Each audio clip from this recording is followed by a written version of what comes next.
Music Business, What Is This? Is a podcast that focuses on the ever-changing music industry and presents issues and concerns that the average and above average musician has or will encounter. Hey everybody, I am Richard Johnson. I'm Jeremiah Hunt. And this is Music Business. What is this? Today we're going to be talking about setting up a tour. Ooh. That's right, a tour. I know that sounds good to everybody because we all want to tour for several reasons. There's the financial part of it, but it's also fun. Yep. You know, musicians love touring when they're young. Oh yeah, it's you get a lot of time for the camaraderie. You know, you get a lot of time to bond with your bandmates, and it's just a good experience in general.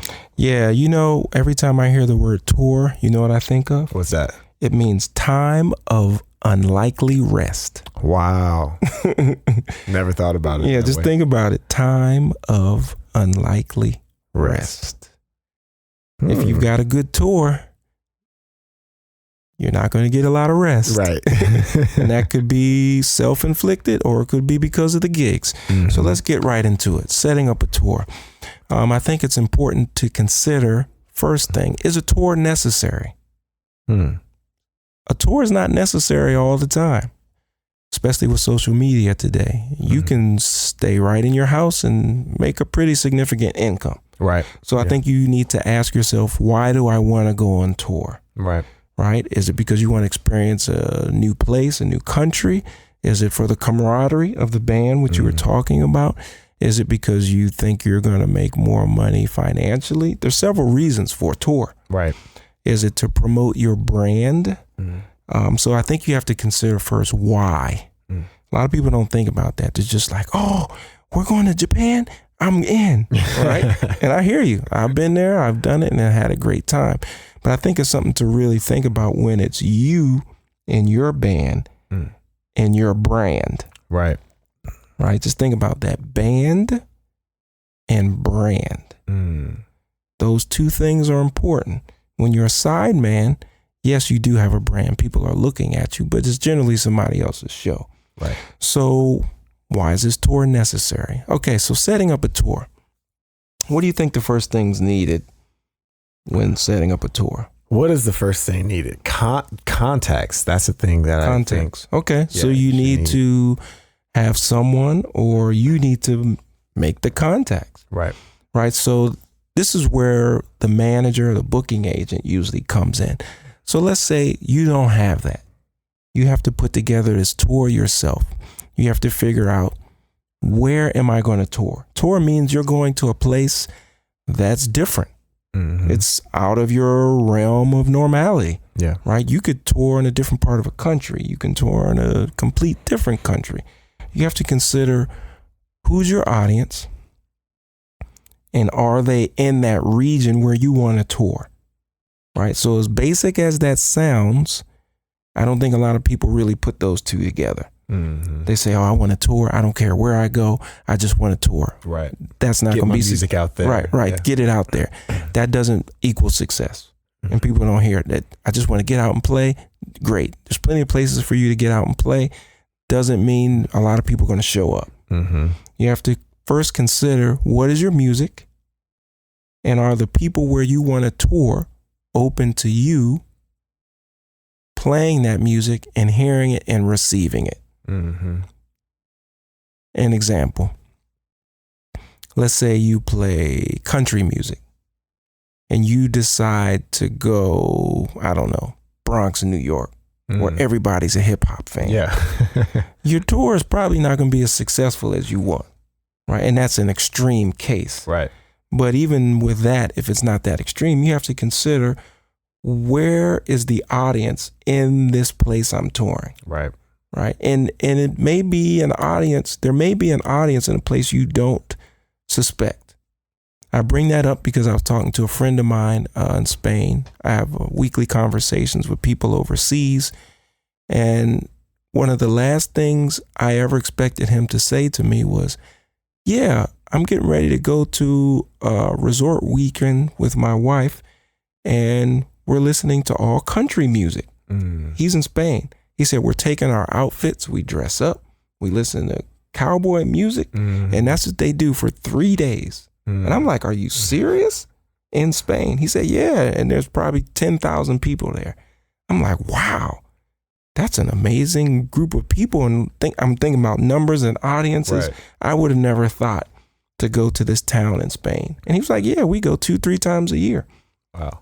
So I bring that up so people can see and understand. You have to find out where your music is going to be accepted. In that situation, they're going to be open to country bands, even though it's Spain, right? So you have to figure out where's a good place for you to go where people are going to enjoy it, listen to it, accept you, buy your product. And then you can start to thinking about setting up a tour. Right. If you just set up a random tour, you don't know who's going to show up. First of all, it's hard to get people out to a venue, period. Yeah. Even more so after the pandemic. Right. People are looking to go out, but still a lot of people aren't. So you have to take that into account, right? So if you have 30,000 people in your audience and that whole audience is in Europe, you have a fan base there. So let's say you have a friend who likes your music. They bring 2 other friends. Okay, you may be able to fill out a club of 300 or 400 people. But you have to understand first, where is your music successful? Going to an area where it's not successful, it's going to be difficult. Yeah. And I'm not saying you shouldn't go, but you have to be strategic about when you go and the size of the location, right? If your music's not popular there and you're set on going and expanding the audience, you may not want to rent out a venue of 5,000 people. You may want to go with a 100-seater and have people standing outside. Yeah. So these things go into thinking about setting up a tour. So the location and location based upon, are people open to hearing you? Right. So that's the first thing I'd like to say. Second thing, you have to look at your brand and look at, does this brand work in this venue? Lots of cities will have certain types of venues, right? You could go to Europe, Germany, and just by the structure of the buildings, you're going to find more locations that have hard surfaces just because of the constructions of the building. True. Right? So if you go over there, you're going to find jazz, you'll find some rock, you'll find different styles. But you have to think about, is your music going to sound good in these venues? If it's not going to sound good in these venues, you have to think about, okay, do I want to go there? So that should be a priority. Right. Like, what is the venue I'm going to be playing in? We talked a little bit in another podcast about playing in different venues. And is your music going to sound good in there? Right. So you have to consider, someone could say, oh yeah, we've got tons of venues. That's awesome because that gives you more possibilities. But if all those venues are the same, it's going to be easier to figure out where you should go and where you should not go. Right. Right. Okay. So you have to consider the actual venue. Second thing or third thing I would say is you have to consider is the timing of year. What time of year is it? Yeah. Right. There are times of years, certain periods that are better than others, depending upon you, your job, your lifestyles, and the place you're going, right? Maybe it makes sense to go during the summer because people have more time off to see you. There are more festivals. There are more opportunities. Yeah. But it all depends on what your product is.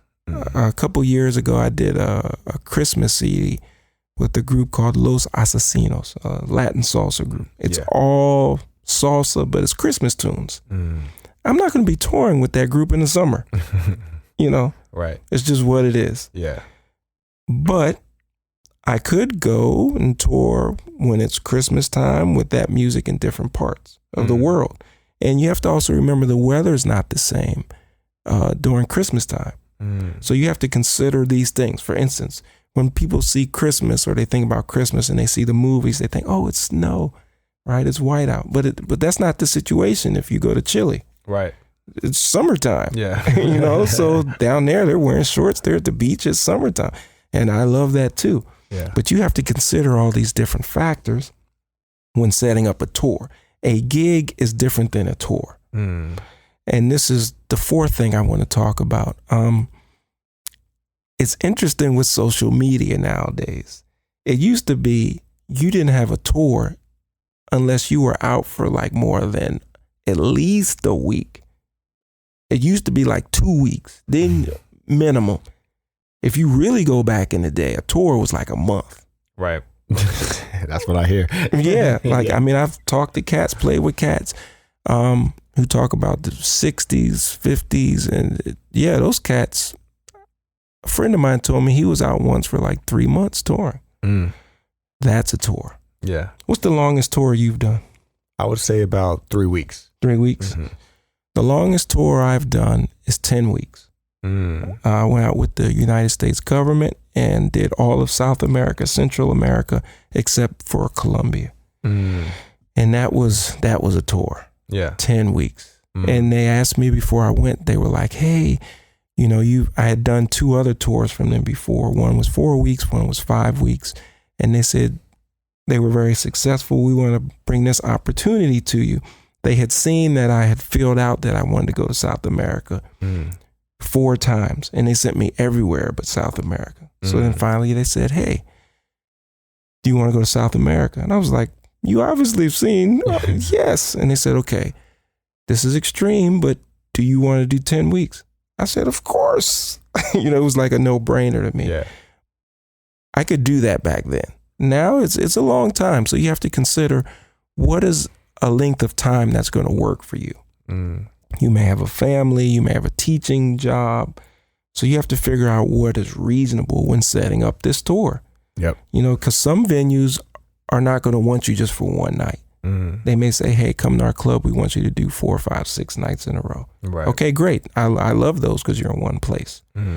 But then after there, you may go to another city. That's 1 night or 2 nights.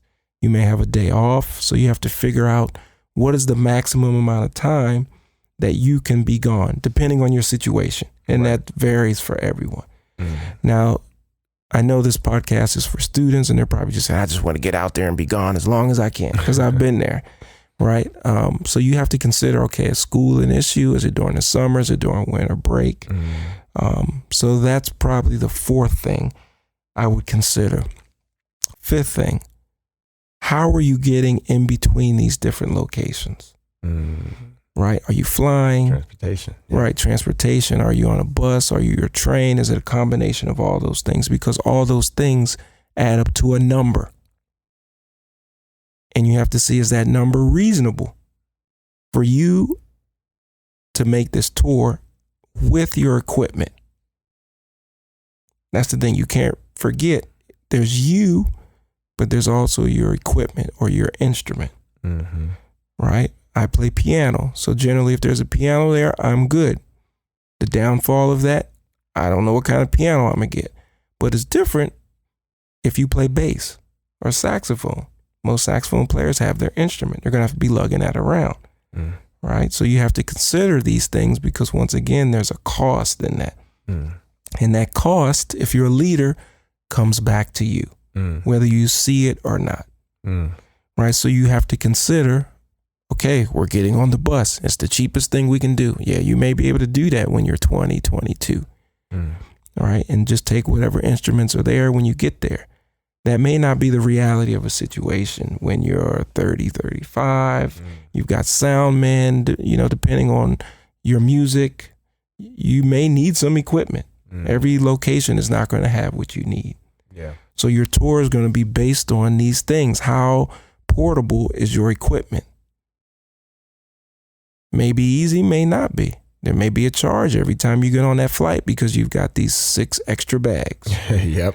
You know, and that fee is going to change every time with every different airline, even with the same airline. I've been on airlines and they let me get on for free with 2 bags going out, and then coming back from Europe, they were like, nope, it's going to be $100 a bag. I was like, but it's the same airline. Here's the proof of it. You didn't charge, nothing's changed. The weight's the same. So you have to prepare for these things. Yeah. Right. Which leads me to talk about the budget. Who's financing this tour? And a lot of people say, well, we're playing at a venue. They're going to pay. Well, you have to consider, Is it a promoter? Is it a venue?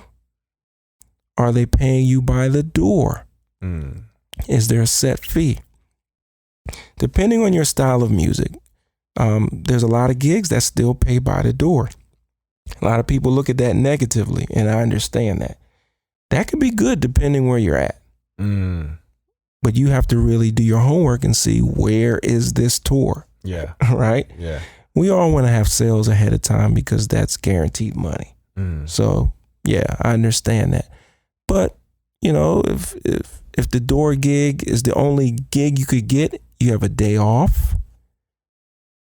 Some money's better than no money. Yeah. If everything fits your brand, right? If the hall is right, the community is right, you have to consider these things in setting up a tour, and then communicate that with your band. Yeah. Setting up a tour when you're new at it, to be honest, most of the time somebody's going to take a loss. Most of the time. And it depends on how you look at it. It could be the leader, or it could be someone who's funding it outright.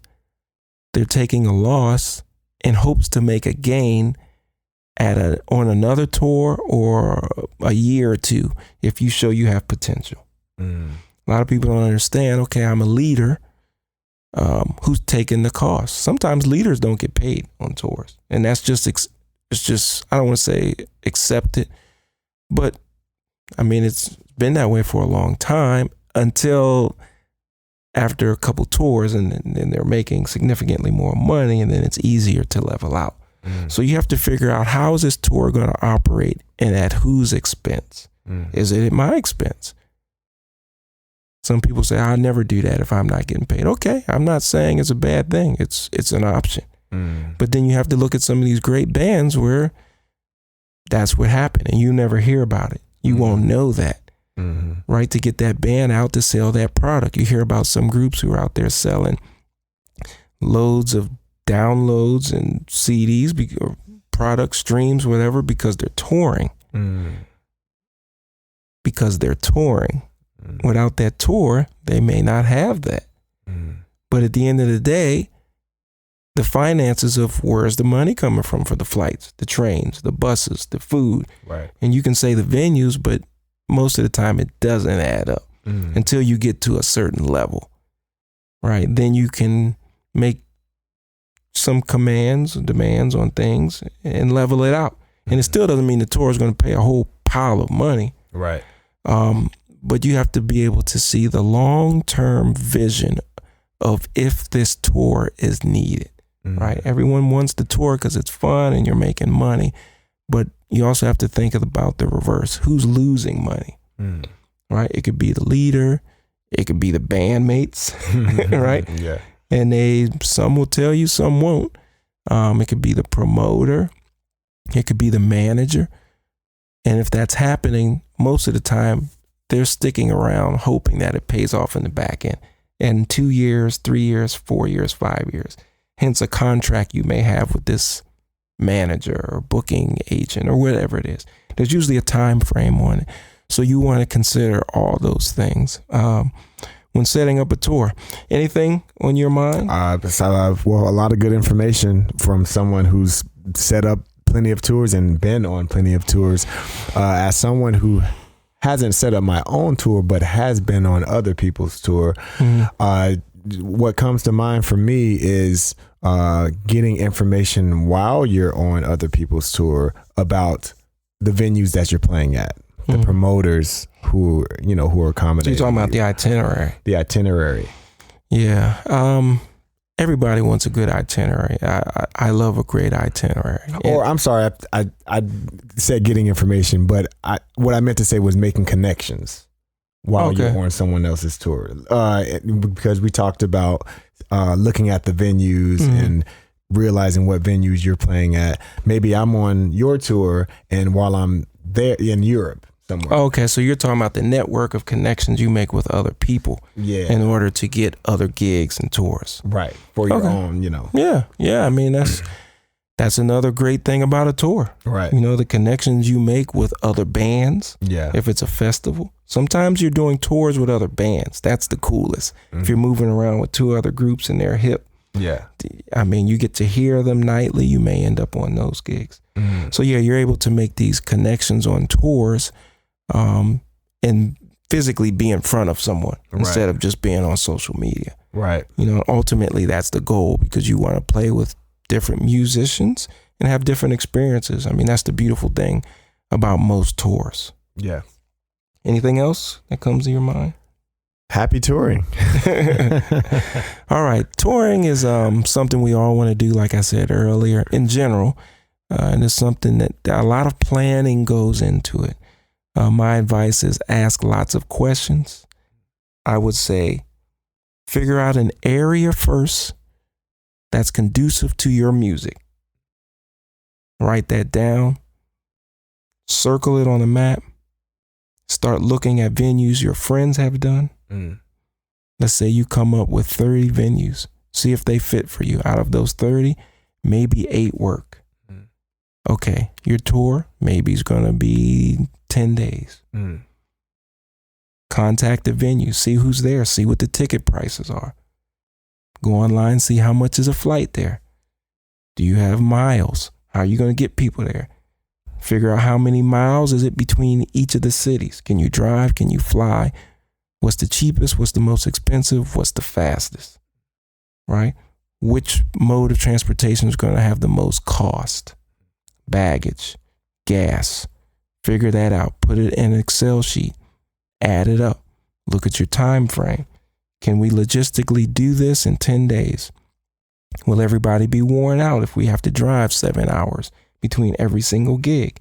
You don't really want to do that. You may have to, but you want to break that up. 7 hours today, 3 hours tomorrow, day off, 6 hours, one day, 2 hours the next day.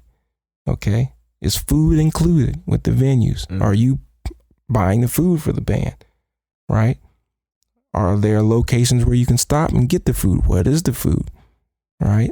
Do you need to change money? Do they take your credit cards? Do they only take debit cards? Right? All these things go into setting up a tour. And if you're doing it yourself, these are the things that your band is going to be asking you, whether it's up front or on the gig. Mm. You want to have that already planned out. Okay. Well, it's been a pleasure as always. Like I said, write in. We'll take your comments, suggestions, any information. There's plenty of great websites about putting together a tour and things you need. So definitely do your homework. You do not want to be on a tour and be having 5 bandmates coming to you, asking you questions that you cannot answer or find out. You don't have to know everything, but you at least want to be able to get online and find out the answer. All right, my name's Richard Johnson. I'm Jeremiah Hunt. This is Music Business. What is this? Thank you, and we'll see you later. Peace. This program is partially supported by a grant from the Illinois Arts Council Agency.